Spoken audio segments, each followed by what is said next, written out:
Back here with Coach Mangini. We're going viral, Coach. Your Celtics took down Knicks Clippers last night, double overtime, and we think we might know why. Check out Marcus Smart showing up in a Chipotle guac shirt. We're going to let the resident Chipotle expert explain what that's all about. All right, so listen, my friends at Chipotle appear to be our friends at Chipotle. Okay, but my sincerest, deep friends who have, I have a relationship with for 12 years. By relationship with, I mean I eat there 3 times a week, Mondays, Thursdays, and Fridays. Sometimes not Fridays, but at least 3 times a week. They seem to be doing something with guacamole in their app. I don't know all the details. I don't know why I wasn't privy to this. I could have helped them in some way. But as soon as I saw Marcus Smart walk into the game, I said, oh, the Celtics are going to win. I mean, they got Chipotle on their side. Maybe got a little free guac beforehand. But don't you think it should just say Chipotle somewhere on there? I think it's like a guerrilla marketing thing. When you think guacamole, you think Chipotle, first of all. And while we're here... I don't know. There's 100-calorie packs you can get in the supermarket. There's so many different ways you can go with guacamole. He thinks nachos. I don't think specifically Chipotle. Obviously, we're your guac audience. Don't confuse what you're so confused. Guacamole, I love the shirt. I'd probably rock one. Okay. But I'd like a little Chipotle. Okay, well, I think, listen, I think right now there's a Chipotle app. If you text guac mode or something, you're going to get some, I don't know exactly details. I was hoping they would text me. Okay, Coach, I'll buy you Chipotle after the show today. I just want the shirt. Listen, man. Can you give me the shirt? What's happening? Yeah, okay, I'll get you the shirt. I can, no problem getting you the shirt. Okay, what I'm saying is this. Celtics had a big game last night. They fueled up the way you're supposed to. Ostensibly with Chipotle and guacamole on the side. Oh, sorry, big word, my apologies. On its face. And that's why they won. That's the point I'm making. Kawhi wouldn't need to load manage so much if he would just do what How many days have I ever missed, Jenna? None. You know why? A Chipotle-heavy diet. That's why. That's a true statement. That is an unpaid endorsement from my single favorite company in America. Let's talk some football, Coach. We're making Eric feel a little uncomfortable. Last year, Jameis Winston had a role. Talking about guacamole instead of basketball. It's like my wheelhouse. Last year, sorry, I was the one that felt uncomfortable.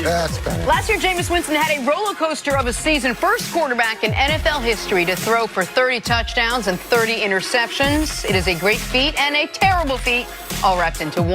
But now he's got his eyes fixed, America. Now he can see. Right now, it is unclear if the Bucs will bring Winston back. His head coach, Bruce Arians, said this. Really, nothing's changed since then. What's behind door number 2? How do we make the one we have better? All those things, you go through that now. We don't know who's available. People are sitting and waiting to see, is there someone available or not? Is he a better option? That's the problem. Meanwhile, Jameis is out here. I can see and I can read what you're writing, Coach. Nick, what do you think Tampa Bay should do with Jameis Winston? Quarterway through the year, I would not believe I'm about to say this. I think you got to run it back with him one more time.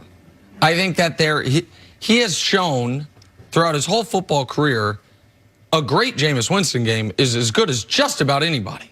A great Jameis Winston game, a great Jameis Winston throw that he has all of the upside attributes of any quarterback in football.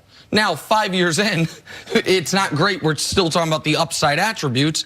And the flip side is a bad Jameis Winston game is, this side of Nathan Peterman, the worst you're going to see in the NFL. And by the way, even the year at Florida State, the year after he won the Heisman, when he was defending national champion, the guy threw a bunch of picks. Throws a lot of interceptions, makes a lot of incredibly head-scratching decisions. But I'm not joking when I say, could the LASIK really help? Could it be that he can't see that well? Because some of these picks are inexplicable. And he started his Bucs career off with a pick 6, finished last year off with a pick 6, with dozens of pick 6s in between.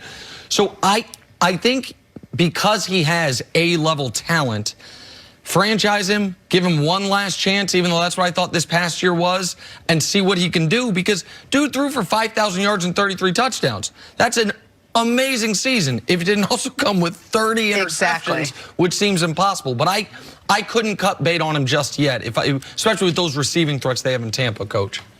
If the LASIK is the reason, then I think you have to start by firing the trainer and then the doctor and then his position coach and then the offensive coordinator, then the head coach, then the GM. Like, if nobody figured out, and his agent, and maybe get a divorce. I mean, I don't know if nobody figured out that his eyes probably play a role in his performance. To me, that's a fundamental fail It's like flaw somewhere on an that path. epic level. Okay, so let's assume it's not that, and it's decision making. You can hear what they're saying in Tampa, and they're saying we don't know right now because we don't know what our options are. We have an idea of who we have. We have an idea of where this could potentially go. And remember, Bruce Arians took Carson Palmer to a different level after 2 really unsuccessful years in Oakland. Now, Carson Palmer had a tremendous skill set, and he maximized that. So there is that potential, but there's that potential that he could do that with another veteran quarterback. Maybe it is, take your Phillip pick Rivers? Could be Phillip Rivers. Another high interception guy. But Phillip Rivers is kind of in that narrative right now. He's disappointing, but he's played at a high level in the past. That's a little bit of what Carson Palmer was like. The issue with Jameis is similar to Fitzpatrick. Any given day, he could blow up your season. and if you get good Jameis, you're in for a long day, and it's a problem. If you get bad Jameis, things are going to go pretty good, and your defensive stats are going to pop that week, and you'll probably have the player of the week at some point. And it's just so hard to try to plan a season or build a team around such unpredictability at the biggest position. I think that's what Bruce Arians is facing right now. Do you trust him? Do you trust the guy to go out there and win more games than he loses? You definitely don't or trust any him. given Sunday? You definitely don't trust him. You can't trust him. But it's what is, to Coach's point, what is my alternative? And am I going to regret the day I moved off of this level of talent? Heisman Trophy winner, national champion, #1 overall pick, and a guy who in 5 years has thrown 121 touchdowns and has had 2 4,000-yard seasons, just coming off a 5,000-yard season. But in 111 games, 111 turnovers in 72 games. Oh, you got to take that with that. No. Listen, it's an absurdity, the amount of turnovers he's had. He averages, like, since 2015, it's 88 turnovers in 72 games. It's more than a turnover a game. It will ruin you. I understand that.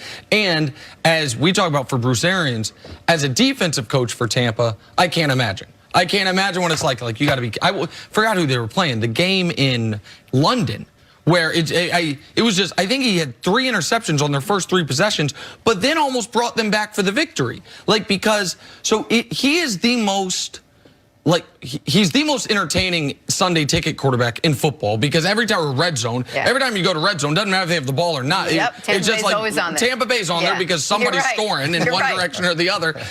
And so there's not enough guys. I don't think there's, let me put it like this, Coach. I don't think there's 10 quarterbacks in football with more talent than him. Can you move off that when he's still relatively young, when you just saw him have, in some ways, his best season, but also in some ways his worst season? I don't think you move off it just yet. I wouldn't give him a contract extension, but I think this is the type of player the franchise tag was created for. Yep. Well, but what in his body of work says it's trending in the right direction? Nothing. So he's perfect for like a team like Miami last year with Fitzpatrick. That's a good fit. You get some excitement. You get enough entertainment for the people that do decide to go watch one of their games, that it's fun. Maybe that's where he needs to go. He needs to go to that, that Miami-esque rebuilding situation. What if it is just the eyes, Coach? What if there needs to be a bloodbath. Coach never calls for anyone to be fired. He called for everyone to be fired. It'd be so disappointing on so many levels that nobody figured that out. We got to take a break. Coming up, will not contending for the 1 seed come back to bite the Clippers? That's next on First Things First. And Jenny, you were right. It's 111 turnovers. Confirmed. A little chicken or the egg. Reports that Tom Brady's return is predicated on New England adding weapons. Hard to add weapons until the team knows if Tom Brady's coming back to New England. Reports that receivers A.J. Green and Hunter Henry could be targeted.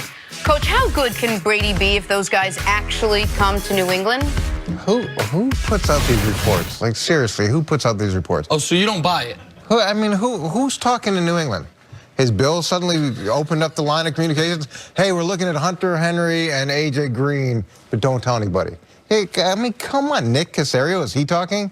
Who is giving information out of New England? No, but I'm just saying it's like, could they be on New England's list? Yeah, they're both potential guys that could be on. You want to take any other name in the NFL who's a free agent? who's an offensive player who's had a little bit of success and put him on the list, yeah, go ahead. And I'll put that report out there. Any offensive player who's a free agent who's a little productive, maybe on New England's list. Hold on, let me ask you this a slightly different way before I give my opinion, though, because you know Tom. You coached Tom when he first came into the league. You know more about Tom. You might not be one of his close friends in the world, but you know him better than we do. Do you think